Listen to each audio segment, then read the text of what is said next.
Hi, I'm Clark, and this is my 82 Jeep CJ7.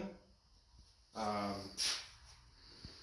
bought it in 2012. It had a 4.2 liter in it, and blew the transmission, and now it's got a 5.9 Cummins. It's got pretty much stock everything. I didn't mess with the pump. I didn't mess with anything. It's got everything in it that it had in the truck, except for custom pipes, custom exhaust, custom everything. It's got an intercooler I bought off of eBay, a small block Chevy radiator in it, some custom built hoses here for the radiator out of 2-inch copper, 3.5-inch stainless exhaust wrapped with I don't even know what it's called, but header wrap anyway.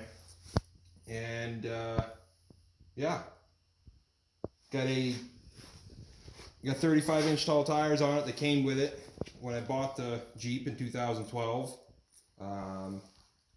Axles came out of a International Scout. They're Dana 44s front and rear.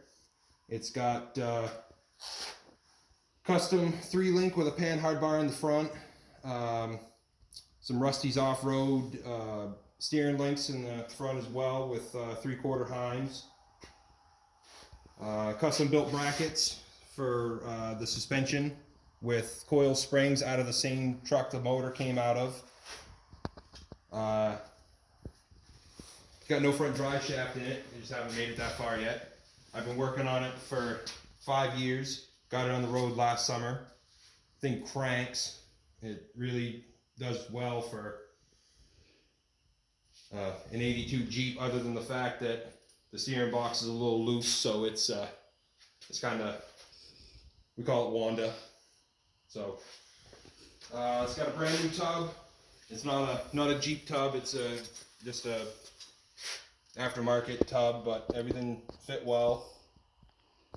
It's got new seats that actually came in it when I bought it. Custom roll cage. Mirrors off a side-by-side that work really well. Wakeboard speakers. A Safari top. It's got a 700 R4 transmission with a twin stick Dana 300.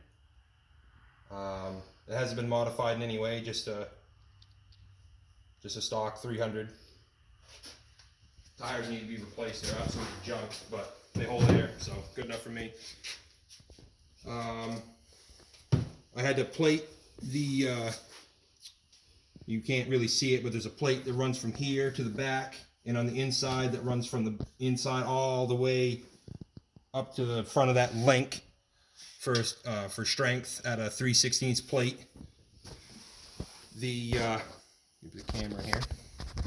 The rear end is trussed with 10 gauge, I think maybe it's 11 gauge, 1.25-inch tube steel, square tube steel. It's got coil springs off of a 2000 Jeep Cherokee that with a 4-inch lift. They're brand new springs, but it's for a 4-inch lift. Bill Stein piggyback shocks front and rear. It's got a triangulated 4-link, if you can see that. Custom brackets on every bit of this thing. You can kind of see that bracket up front there. It's got adjustment to adjust the links and everything in it.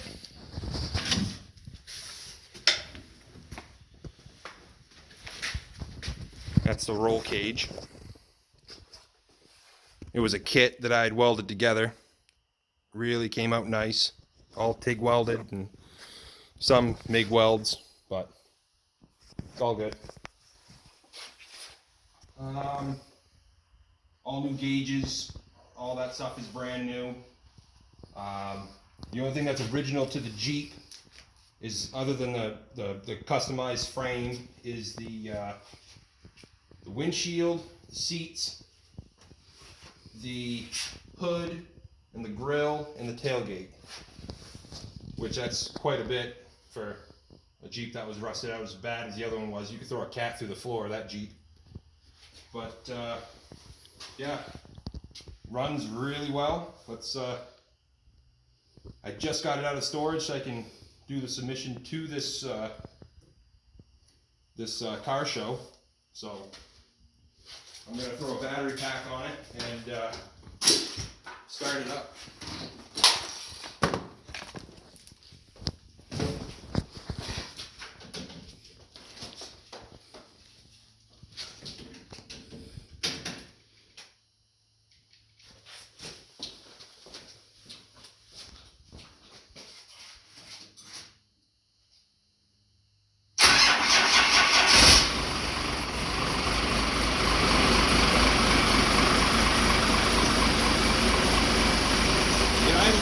A little bit low, but it really runs well. It goes good down the road. And it doesn't really even shift into fourth gear until you hit 50 miles an hour. And after that, it gets cruise. I feel like 20 miles to the down with it. It's really awesome Jeep. I love it.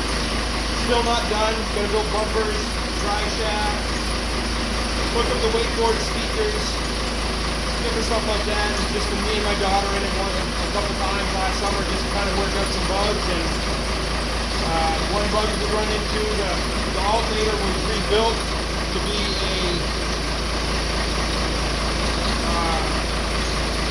an internally regulated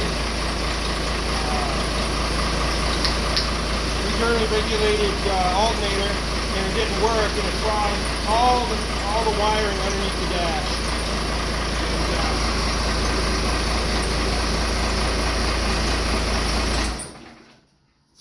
Getting kind of smoky in here, but so what I ended up doing, I have to rewire everything. I rewired, it has electric fans on it, dual electric fans, rewired those, put a new modulator on it for that because it wrecked everything under the hood, and I wired it up to a new alternator that is centrifugally excited, so more the engine speed, you know, it kicks it on, and that has worked flawlessly. I had to put new brakes on it when I brought it out of storage. I finally finished the Jeep last summer. It had blown a leak in the master cylinders in the back, and I didn't know it until I was driving it off the trailer, so that was kind of exciting. And put a new master cylinder on it, all new brakes, rotors, drums in the back, springs, adjusters. It's all brand new. The only thing I really haven't touched is the axles. I believe they're 330 gear ratio, and it's also got a custom truss in the front.